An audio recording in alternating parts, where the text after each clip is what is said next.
Hello, today I want to talk about half moon or Ardha Chandrasana, which is a standing balance in yoga, and specifically about the back leg in half moon. I'll show you the full pose and then we'll talk about the back leg.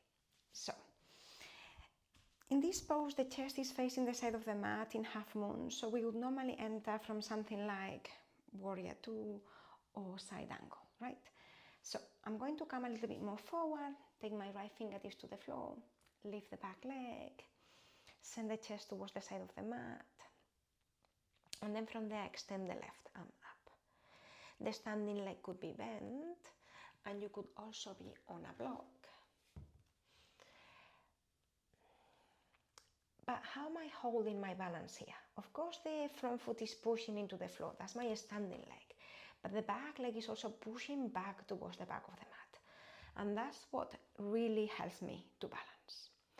So to understand that better, we'll take away the front leg, meaning we'll take the knee to the ground instead of the foot to the ground. So we can feel the job of the back leg a bit more easily. So we'll come into what looks like a modified side plank or a modified Ardha Chandrasana. So right hand down, right knee on the floor, and then we can really focus on the back leg. Now, it's very important that we use the glute of the back leg. So the side of the glute will lift the leg, so feel that in your own body. To be able to lift that leg, the side of the glute will engage. Also, we need to engage the back of the left glute to extend the front of the hip, to lengthen the front of the hip.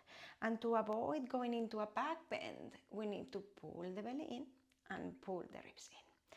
So again, the side of the glute engages to lift the leg. The toes stay pointing to the side of the mat. The back of the glute engages to lengthen the front of the left hip. At the same time, we don't want to go into a back bend, so we pull the belly, pull the ribs, push the right hand onto the floor, and then lift the left arm up.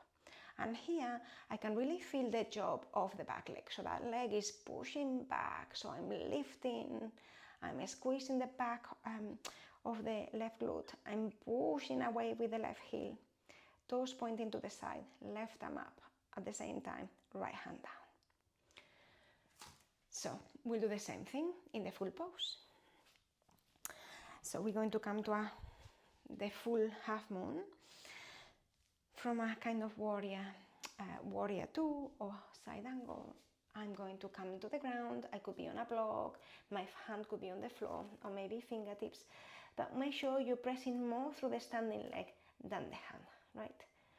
So I'm going to open towards the left side of the mat, and I'm going to extend the left arm up. And I'm going to really push that back heel towards the back of the mat. I'm going to squeeze the side of the glute, the back of the glute, pull the belly in, pull the ribs in, and then open the chest. And I can even lift that right hand off the floor. And how am I holding balance, right? Through that back leg, through that back leg. The back leg is pushing back, back, back. So hopefully that makes sense, and that will make you think more about the back leg when you are in half moon.